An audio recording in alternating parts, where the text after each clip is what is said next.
Hello दोस्तों everyone, एक बार फिर से हमारे यूट्यूब चैनल पे आप सभी का स्वागत है। तो प्यारे बच्चों, आज हम आपके सामने ऐसा टॉपिक लाए हैं जीव विज्ञान से जो एग्जाम में बहुत ही मदद करने वाला है आपके और बहुत ही महत्वपूर्ण है। तो आइए चलते हैं, देखते हैं टॉपिक वाइज हम इसको पढ़ते हैं। बहुत ही इंपॉर्टेंट है और आपकी बहुत ही मदद करने वाला है हर एक एग्जाम में। ठीक है, तो आइए चलते हैं, स्टार्ट करते हैं। इसका नाम है पादप हार्मोन। क्या नाम है इसका? पादप हार्मोन। ठीक है, कई बार आपने देखा भी होगा कि जो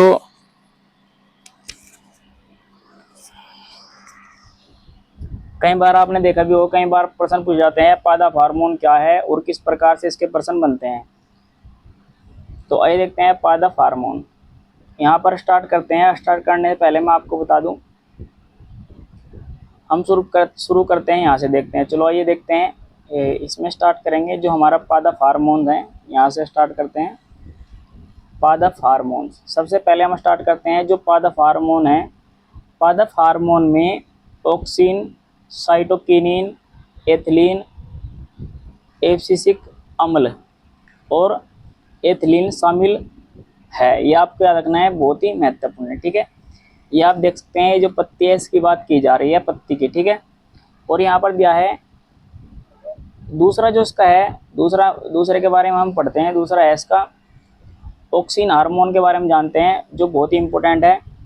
पौधों की वृद्धि में सहायक होता है। ऑक्सिन हार्मोन है जो पौधों की वृद्धि में, यानी कि जो पौधे की वृद्धि होगी ऑक्सिन हार्मोन के द्वारा होगी। ये आपको याद रखना है। तीसरी बात जो इसमें है, तीसरी बात हमारी ये है कि जो चार्ल्स डार्विन ने 1880 में इसका वर्णन किया था। पादप हार्मोन का वर्णन 1880 में चार्ल्स डार्विन ने किया था। ये आपको याद रखना है, बहुत ही इंपॉर्टेंट है। ठीक है, अब इसमें अगर हम जानते हैं चौथी बात क्या है। चौथी बात ये है, अब आप जानेंगे इसमें 2,4 और डी ऑक्सिन खरपतवार नाशक के रूप में प्रमुख होता है। यह आपको याद रखना है, 2,4-D। अब इसमें देखते हैं, ये जो हमारा है साइटोकानिन, क्या याद रखेंगे? साइटोकानिन कोशिका विभाजन को प्रोत्साहित करता है। साइटोकानिन याद रखेंगे, बहुत ही इंपॉर्टेंट है। कोशिका विभाजन को प्रोत्साहित कौन करता है? साइटोकानिन। ये आपका रखना है, प्रश्न सीधा डायरेक्ट पूछ जाता है। देखते हैं नेक्स्ट, एक्सिसिक अम्ल वृद्धि को रोकता है। जो वृद्धि पेड़ पौधे में होती है उन्हें एक्सिसिक अम्ल रोकता है। ये आपको याद रखना है। इसे तनाव हार्मोन भी कहा जाता है। किसे? एक्सिसिक को तनाव हार्मोन भी कहा जाता है। ये भी आप याद रखेंगे, बहुत ही इंपॉर्टेंट है। देखते हैं इसमें आगे हमारा इसमें है वृद्धि प्रवर्धक, बहुत ही इंपॉर्टेंट है। ये हार्मोन पौधों की वृद्धि, कोशिका विभाजन और फूल खिलने जैसी प्रक्रिया को बढ़ावा देता है। ऑक्सिन देखते हैं, ऑक्सिन जो हार्मोन है मुख्य कार्य है कोशिकाओं की लंबाई बढ़ाने में मदद करता है। ऑक्सिन हार्मोन मैंने आपको अभी बताया, ये देख सकते हैं। ऐसे ऐसे ऑक्सिन हार्मोन क्या करेगा? मदद करेगा पौधों को बढ़ने में। अब देखते हैं, यह मुख्य रूप से जड़ और तने के शीर्ष पर बना होता है। यह आपको देखना है, इस प्रकार से होता है, जड़ के शीर्ष और तना। ठीक है, ऑक्सिन हार्मोन इसमें पाया जाता है। यह शीर्ष प्रमुखता के लिए जिम्मेदार, यानी जब तक ऊपरी कली मौजूद है बगल की कलियां कम विकसित होगी। याद रखना है, जब तक आपको देख सकते हैं, ये जो कली है ऊपरी, तो ये कम विकसित होगी। जो बराबर की सी कलियां बहुत कम विकसित होगी जब तक ऊपरी कली विकसित हो रही है। ठीक है, इस प्रकार से आप याद रखेंगे। ये आप देखेंगे यहाँ पर, इसका उपयोग खरपतवार नाशक 2,4-D ये आपका रखना है के रूप में भी किया जाता है। याद रखेंगे, 2,4-D खरपतवार नाशक के रूप में इसका प्रयोग किया जाता है। ये आपको देख लेंगे यहाँ पर, इस प्रकार से।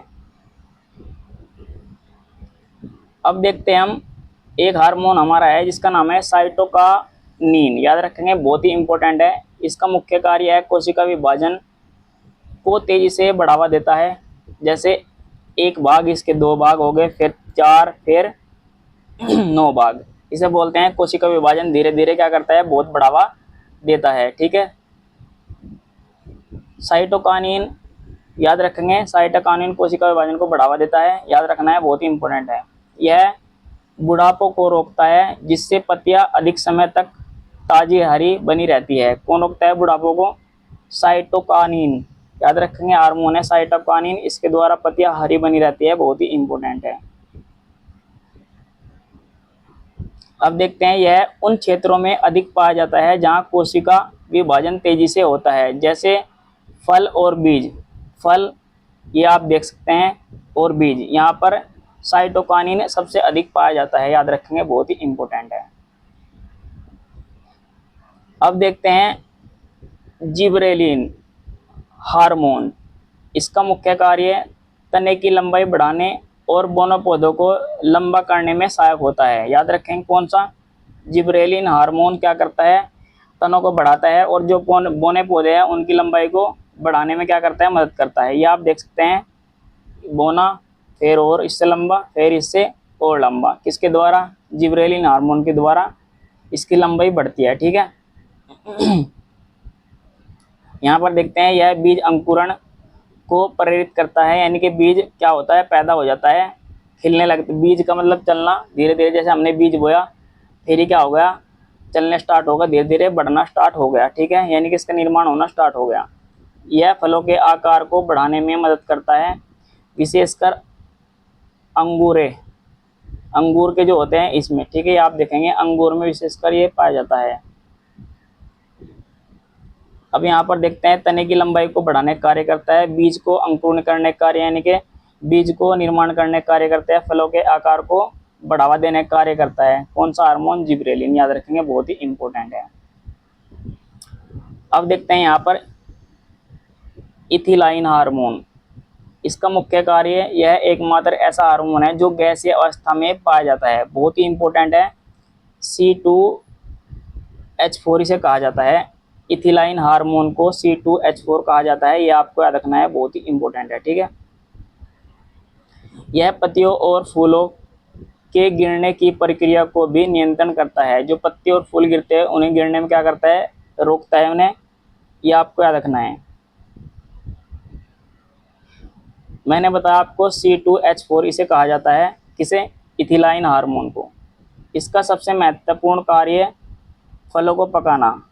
इथिलाइन हार्मोन का महत्वपूर्ण कार्य क्या है? फलों को पकाना होता है। देखते हैं, ये देखते हैं यहाँ पर, कच्चा फल परिवर्तित अवस्था, यानी कि पकने के बाद ऐसा हो जाता है इथिलीन हार्मोन के द्वारा। इथिलीन फलों को पकाने में प्रक्रिया बहुत अधिक होती है। ठीक है, याद रखेंगे। अब देखते हैं फलों का गिरना। ठीक है, विभाजन परत, फलों का जो गिरता है इसे रोकने के लिए इथिलीन हार्मोन मदद करता है, ये आपको याद रखना है, बहुत ही इंपॉर्टेंट है।